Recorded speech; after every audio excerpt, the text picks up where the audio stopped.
It's 2021, and one of the longest standing esports is coming out of a somewhat downsided year.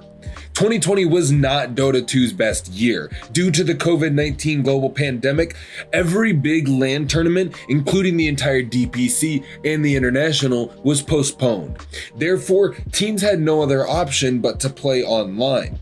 Despite the lack of big tournaments though, Valve released several updates, some of which completely changed the game. One of them, the Mistwoods update, introduced a new hero, a load of new item changes, and so much more. But having said that, we are going to be taking a look at some of the most dominant heroes in the game right now. And keep in mind that there could be changes once the new updates are out. If you guys like this video, drop us a like and hit that subscribe if you want to stay up to date on all the videos we post. It only takes a couple seconds to hit that like button and it helps us out a lot. My name is Malik. Without further ado, let's get into it. First up is Lykan, and if there's one hero that stood out throughout 2020, it has to be Lykan. This was the strongest carry in the game at one point, which forced Valve to release several nerfing updates. However, players managed to find a way to utilize his potential no matter what. Currently, Lykan has a nearly 59% win rate according to Dota Buff, which makes him the most successful hero in the Divine Immortal bracket. This probably doesn't come as a major surprise because Lykan has always been a popular pick among pro and semi-pro players. Unfortunately, this is not the easiest hero in the world because you have to have good unit control and overall awareness to be successful. More so, Lykan requires you to purchase specific items early on and pressure your opponents as much as possible. Although he has some late game potential, he is nowhere near as strong as some of the other carries later on. The second hero that is on the list is widely regarded as one of the most annoying heroes in Dota 2's history. Broodmother rarely receives any major buffs or nerfs because she's actually pretty balanced.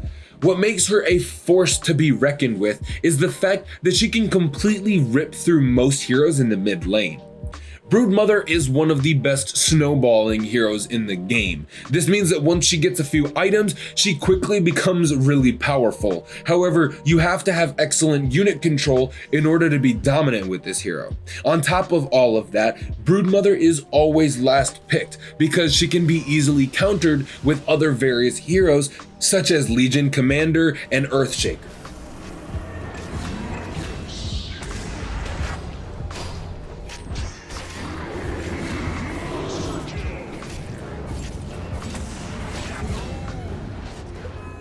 Next up, we've got Nyx Assassin. We have a hero that was really popular before, especially in pro games. Nyx Assassin is one of the best counter picks to all intelligence mid laners. Thanks to mana burn, he is able to control them throughout the entire game. However, the meta was not very friendly towards those type of heroes, and as a result, Nyx was not really worth the pick because his stun is tricky to land and he's not really a strong laner. Luckily, patch 7.28 changed many things, which is why we will probably see a lot more intelligence heroes right now, especially Invoker. And that is why, once again, Nyx Assassin is going to be back in the meta, and this time, he's here to stay. Living things die. Harm. Alright, next we're talking about Beastmaster, and he is one of the offlaners that can single-handedly carry the game if he gets a good start.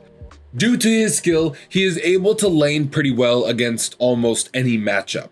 Besides leeching experience, Beastmaster has no problems farming the jungle as well, which is why he can often outlevel the enemy offlaner and move in for a rotation quicker. Once he gets his core items, especially Necronomicon, he and his teammates can push the tier 1 and tier 2 towers with fair ease. This means that Beastmaster is excellent whenever you want to have good map control. Before you pick Beastmaster though, you should be aware that this is a complicated hero to master. Although it may seem easy, there are a lot of little nuanced things that you need to do successfully to be a good Beastmaster player.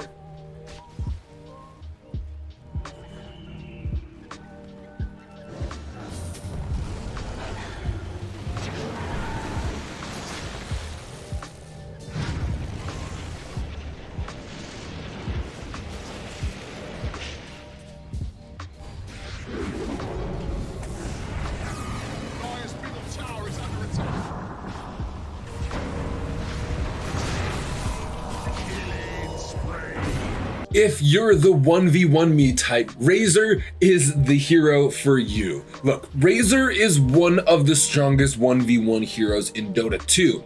If you take a look at some of the previous patches, you'll see that he wasn't buffed that many times, but he still remained the go-to option when you just want to dominate the lane.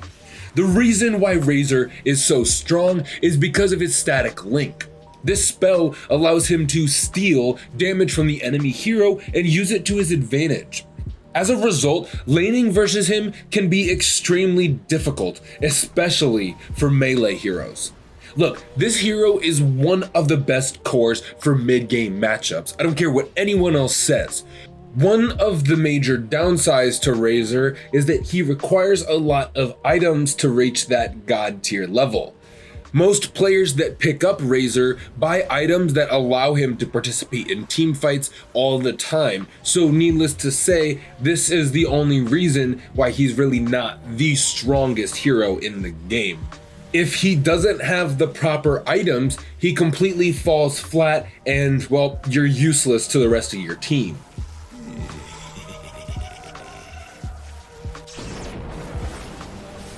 But hey, this is just our list. Let us know what you think in the comments. Let us know who you think the best hero for 2021 is gonna be. And remember, this can change at any point in time.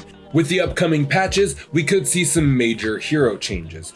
Like I said before, drop us a like. It only takes a second and it really helps out the channel. Drop us a subscribe if you want to stay up to date on all of our latest videos. My name is Malik. Thank you guys so much for watching, and we'll see you next time.